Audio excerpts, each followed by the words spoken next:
After 20 years of treating patients, I finally have to speak up about something.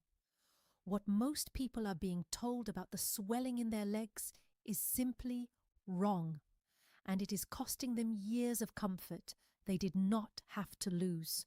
So please stop what you are doing and listen, because this could change how your body feels by the end of this week. What if the swelling in your legs and ankles is not really about your heart? What if it is not about your kidneys either, and not even about the amount of salt you eat?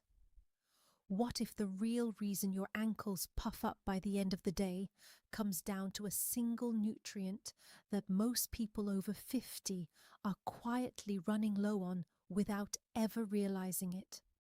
I want to be honest with you from the very beginning. Before I say another word, let me be clear. This is for education, not a diagnosis. And you should never stop or change a medication without talking to your own doctor first. But here is what I have learned. When most people develop swelling in their lower legs, they are told one of three things. It is their heart, it is their kidneys, or they are told to simply cut back on salt and put their feet up. And while those things can matter, what I have come to understand after years of studying fluid balance and circulation is that for a very large number of people, especially adults over 50, the swelling is being driven by something much smaller and much more correctable than any of those explanations suggest. It is being driven by a breakdown in the tiny cellular pumps that decide where the water in your body is allowed to go. Those pumps depend on specific nutrients to function. When those nutrients run low, the pumps slow down, and water that should stay inside your bloodstream begins leaking out into the tissue of your lower legs instead. That is the real story, and almost nobody explains it to you. Now, I know that sounds alarming, and honestly, it should. But here is the good news. Understanding this is the first step to protecting yourself.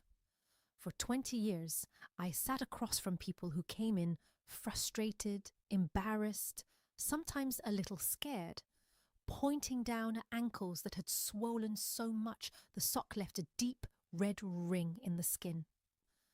I watched the standard advice get handed out over and over. Cut the salt, elevate the legs, wear compression stockings. And I watched those same people come back months later, no better, convinced this was just what getting older felt like. It broke my heart because, in case after case, the actual driver was sitting right there in plain sight, and no one had the 8 minutes it would take to explain it. That is not a knock on your doctor.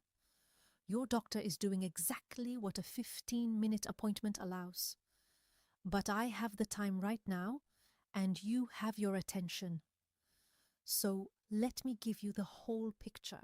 Today, I am going to explain exactly how this works in plain language, so you understand the real mechanism behind the swelling.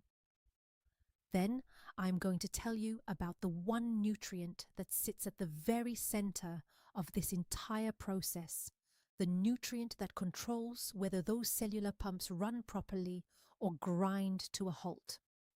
Along with it, I will explain the two minerals that work alongside it, because they all operate as a team.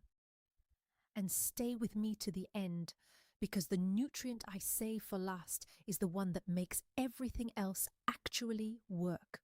Miss it, and the rest barely matters. What is swelling? The medical term for the swelling you see in your legs, ankles, and feet is edema. Edema simply means an accumulation of fluid in the spaces between your cells. Your body is full of water, but that water is supposed to live in very specific places. Some inside your cells, some circulating in your blood, and some occupying the spaces between cells, what we call the interstitial space. Think of it like a well-run city with 3 reservoirs. Under healthy conditions, water moves out of your bloodstream into the tissue to deliver nutrients, and then it moves back into your bloodstream and lymphatic system to be carried away. It is a constant, balanced exchange happening every second of your life. Edema happens when that balance breaks down, and fluid begins pooling in the interstitial space faster than it can be cleared. Because of gravity, it pools in the lowest parts of your body, your ankles, feet, and lower legs. That is why your swelling is worse by evening and often looks better in the morning. Overnight, lying flat, gravity is no longer pulling that fluid down into your feet, so some of it redistributes and the swelling partly recedes. Then the cycle begins again the next day. Have you noticed that pattern in yourself? Worse at night, a little better when you wake up? Hold on to that, because it is a clue and it points straight at the mechanism I'm about to show you. The real mechanism. The sodium-potassium pump. The movement of water in and out of your cells is controlled largely by two minerals, sodium and potassium. Sodium is the mineral that mostly lives outside your cells, in the bloodstream and the fluid between cells. Potassium is the mineral that mostly lives inside your cells. Water follows these minerals. Wherever sodium concentrates, water is drawn toward it. Wherever potassium concentrates, water is held there too. Your body works very hard to keep sodium mostly outside the cells and potassium mostly inside, because that precise balance is what keeps water where it belongs and even keeps your nerves and muscles working correctly. The structure responsible for guarding that balance is called the sodium-potassium pump. Picture a tiny gatekeeper built into the wall of every single cell in your body. There are thousands of these gatekeepers in each cell. Their job is relentless. They continuously push sodium out of the cell and pull potassium in, against the natural drift of these minerals in the opposite direction. It is like bailing a boat that never stops taking on water. This pumping is one of the most energy-hungry jobs in your entire body. And remember that, because it is going to matter enormously in a few minutes. Here is what happens when those pumps stop working properly. When they slow down or fail, sodium starts piling up where it should not, in the spaces outside the cells. And as I told you, water follows sodium. So as sodium builds up between the cells, water is pulled out of your bloodstream to follow it. The tissue becomes waterlogged, and in the lower legs, where gravity is already working against you, that waterlogging becomes the swelling you have been fighting. This is edema at the cellular level. So now the real question becomes, what makes those pumps fail? Because if we can answer that, we can fix the actual root instead of chasing the symptom forever. There are two major factors: high blood sugar, a shortage of the specific nutrients the pumps need to run. Let me take them one at a time because they are deeply connected. High blood sugar, the hidden culprit. This surprises almost everyone. You do not have to be diabetic for this to affect you. Elevated blood sugar, even at levels below the diabetic line, causes a problem through a process called glycation. Glycation is what happens when excess sugar molecules in your blood start sticking to proteins. Picture sugar as something sticky circulating in your bloodstream. When there is too much of it, it begins coating things it should not, including the proteins in your red blood cells. Those cells become stiffer and less able to deliver oxygen and nutrients efficiently. Your blood sugar control over the previous few months can actually be measured with a simple test that looks at exactly this: the amount of sugar stuck to your blood cells over time. But high blood sugar does something even more directly relevant. It causes your body to hold on to sodium. When blood sugar runs high, your kidneys reabsorb more sodium back into the body and the water follows. More sodium, more water retention, more swelling. Over time, chronically high blood sugar also begins to damage the small nerves in the feet and lower legs, which is the start of that numbness and tingling so many older adults describe. So even if you have never been told you are diabetic, if your blood sugar tends to run high, especially after meals heavy in bread, pastries, sugary drinks, and processed snacks, it is quietly feeding the swelling in your legs through several doors at once. I did not truly understand the power of this until I saw it in a patient. Let me tell you about George. George is 72, a retired pharmacist from Indiana. Think about that for a moment. This is a man who spent his whole working life behind a pharmacy counter, handing out medications, reading labels, explaining doses. If anyone should have had the answers, it was George.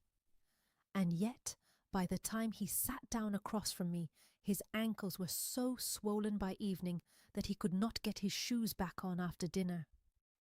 George had done everything he was told. He had cut his salt down to almost nothing. He kept his feet propped up on a stool every night. He bought the compression stockings. And still, every single evening, the swelling came back. He looked at me and said very quietly, "I spent 40 years in healthcare and I cannot even fix my own legs." He blamed himself. He thought he was simply falling apart with age. But here is what nobody had tested in George. His diet, like so many of ours, had drifted over the years toward convenience, toast and jam in the morning, a sandwich at noon, crackers in the afternoon, a sweet something after dinner. His blood sugar was running high after every meal. Never quite high enough to alarm anyone, but high enough to keep his body clinging to sodium. And at the same time, he was quietly starved of the very nutrients his cellular pumps needed. It was not a character flaw. It was not laziness. It was a specific, fixable mechanism that no one had ever explained to him. And once he understood it, the guilt fell away. And for the first time, he could actually do something about it. The 3 nutrients that hold the key, that hold. Your body was designed to keep that fluid where it belongs. And we have finally figured out how to give those pumps what they need to do their job. So let us get to the 3 nutrients that sit at the heart of this, because this is where the real solution lives. 1. Potassium. Potassium is the mineral that belongs inside your cells, working as the direct counterbalance to sodium. When you have enough of it, it signals your body to release excess sodium and the water bound to it. In other words, adequate potassium actively helps your body let go of retained fluid. But here's the problem. The vast majority of adults do not get nearly enough. The recommended intake is around 4,700 milligrams a day, and most people fall dramatically short. Reaching that takes real, deliberate effort. It means making potassium-rich foods a daily habit, not an occasional accident. Avocados are one of the richest sources, with a single avocado providing a meaningful share of your daily need. Large leafy green salads, when eaten in real volume, add up fast. Berries and certain vegetables all contribute. And here is something that surprises people. While bananas always get the credit, foods like avocados and leafy greens actually deliver far more potassium per serving. Important caution: if you have any kidney condition, you must talk with your doctor before significantly raising your potassium, because impaired kidneys may not clear it properly, and that can be dangerous. For people with healthy kidneys, moving toward the recommended level is both safe and helpful. magnesium. This is the one most people overlook entirely. Here is why it is essential. The sodium-potassium pump cannot run without magnesium. Magnesium is a required partner for the enzyme that powers the pump. Without enough of it, the pump simply cannot work at full capacity, no matter how much potassium you eat. Magnesium also helps relax the smooth muscle in your blood vessel walls, which supports healthy circulation in the lower legs. The recommended intake is around 420 milligrams a day for many adults, and like potassium, most people come up short. Good food sources include pumpkin seeds, sunflower seeds, leafy greens. Pumpkin seeds, in particular, are one of the most concentrated sources you can find. Magnesium and potassium truly work as a pair. A shortage in either one leaves the whole system limping. 3. Vitamin B1 thiamine, the hidden game changer. Before I tell you about the central nutrient, I need you to really feel how demanding this little pump is, because it is the key that unlocks everything. Researchers studying cellular energy estimate that somewhere between 20% and 40% of all the energy your body produces at rest is consumed by these pumps alone. Stop and think about that. A fifth to nearly half of your entire resting energy budget is spent on nothing more than keeping sodium outside your cells and potassium inside. That is how fundamental this balance is to staying alive.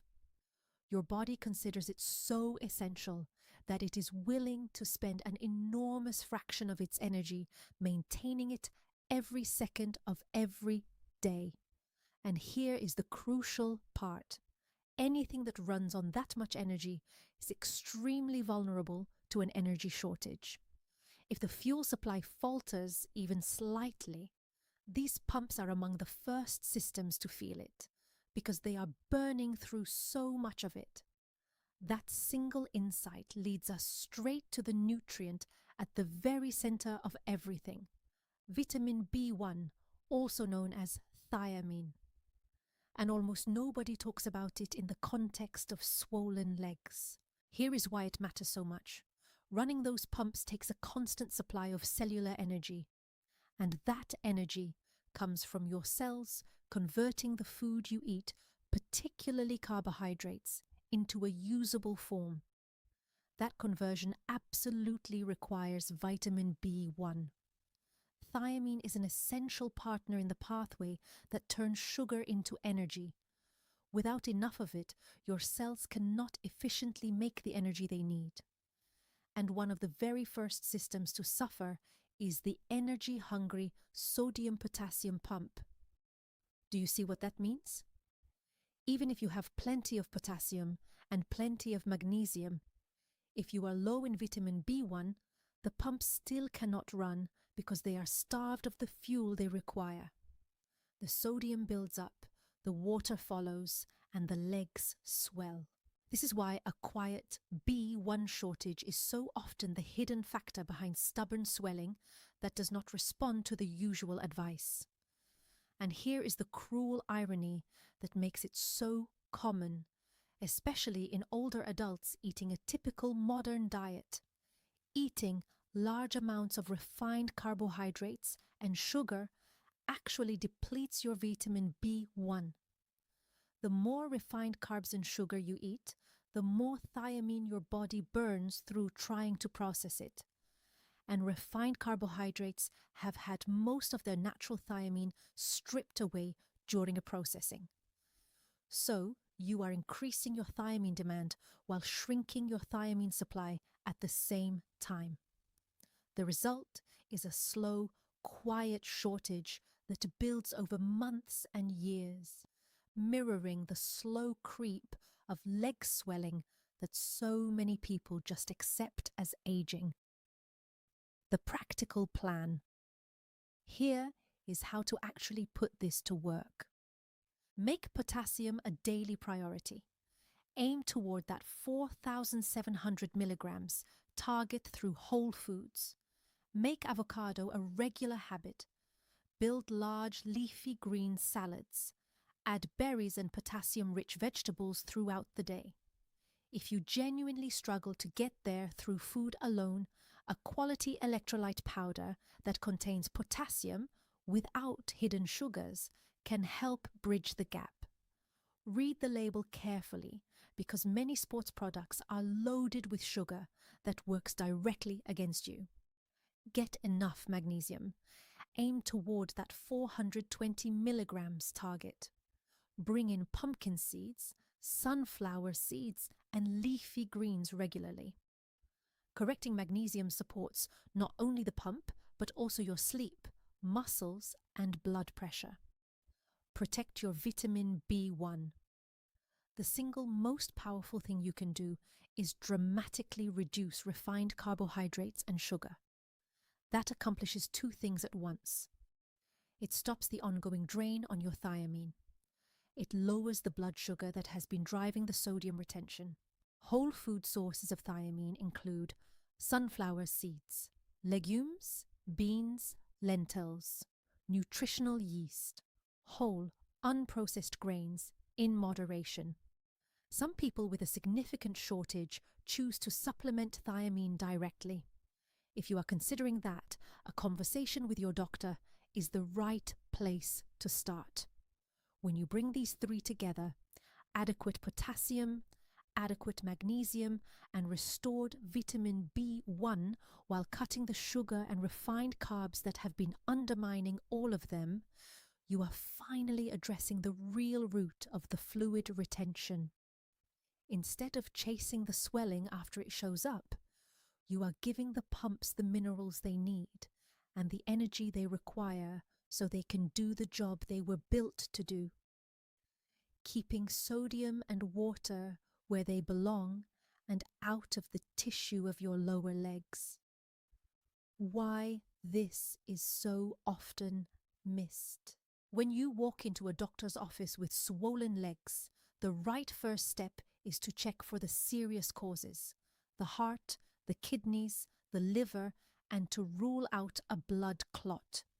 That is appropriate, and it absolutely should happen. But once those serious causes are ruled out, the conversation usually ends with, cut the salt, elevate the legs, maybe wear compression stockings. The nutritional and cellular side, the potassium, the magnesium, the vitamin B1, and the blood sugar connection is rarely part of that visit. Not because it does not matter, but because nutritional medicine is simply not the focus of a brief appointment. The result is that millions of people with everyday, gradual swelling are left managing the symptom forever, never touching the machinery that is actually driving it. I am not telling you this to criticize anyone. I am telling you so you understand why you may never have heard this before, and why taking some ownership of these factors yourself can make such a real difference. The timeline. What to expect. This is not an overnight fix, and anyone who promises that is not being straight with you. These cellular systems respond gradually as you restore potassium and magnesium and begin cutting the sugar and refined carbs that have been draining your thiamine. The pumps slowly regain their function over a period of weeks. Some people notice their evening swelling ease within the first couple of weeks, especially if they were significantly short to begin with. For others, it takes a month or more of consistent change before the difference becomes clearly visible. The key word, as with almost everything in health, is consistency. One good day of potassium will not undo years of shortage, but a steady, daily commitment to feeding these pumps what they need while removing what has been undermining them lets your body gradually rebuild the balance it was always designed to keep. A word of caution. Swelling in the legs and ankles can have many causes, and some of them are serious. Edema can be a sign of heart problems, kidney disease, liver disease, a blood clot, other conditions that need proper medical evaluation. If your swelling comes on, suddenly affects only one leg, comes with pain, redness, warmth, or shortness of breath, is severe and will not let up, you need to see a doctor promptly. The mechanisms I described today are real and they matter, but they are not a substitute for a medical evaluation when swelling could be signaling something more serious. Use this to support healthy fluid balance and work with a qualified professional to rule out anything underlying. And never stop or change a medication on your own. But for the very common situation of gradual, both-sided, end-of-day swelling that worsens with sitting and standing and improves overnight, the kind so many adults over 50 simply accept as part of getting older, understanding the role of these nutrients can be genuinely life-changing. Because what looks like an inevitable part of aging is very often a correctable nutrient and blood sugar problem operating quietly at the level of your cells. George's story. Proof it works. Think back to George, my retired pharmacist from Indiana. He did not need a new prescription. He needed the explanation no one had given him. He started building real salads, added avocado and pumpkin seeds, traded his morning toast and jam for eggs and greens, and let go of the afternoon crackers and the nightly sweets. Within a few weeks, he told me the red ring the sock used to leave behind was fading. A month in, he was getting his shoes back on after dinner without a fight. The man who said he could not even fix his own legs had not been broken at all. His pumps were just undersupplied, and once he fed them, they got back to work. The bigger picture. Your body has an extraordinary system for keeping fluid exactly where it belongs. Thousands of tiny pumps in every cell, working every second of every day, holding the line between sodium and potassium that keeps water in your bloodstream and out of your tissue. In most cases, those pumps are not broken.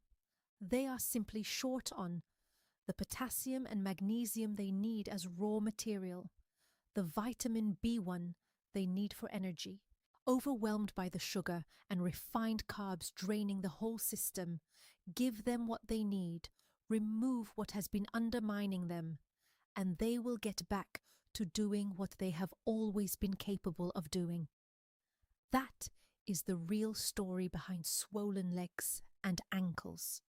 Not simply your heart, not simply your kidneys, not simply salt, but the cellular machinery of fluid balance and the specific nutrients it depends on. A call to action. Here is what I'm asking you to do. And I mean this as more than a habit, I mean it as a kindness. Pick one change and start it today. Just one. Maybe it is the avocado at lunch. Maybe it is dropping the sugary drink. Think of one person in your life whose ankles swell every evening, who has been told it is just aging, and send this to them. That single share could give them back something they thought was gone for good. Comment your age and where you are watching from, and tell me whether this explanation was new to you, because I read everyone. Remember, this is your health, your body, your decision. You do not have to do it all at once. One step at a time, one day at a time.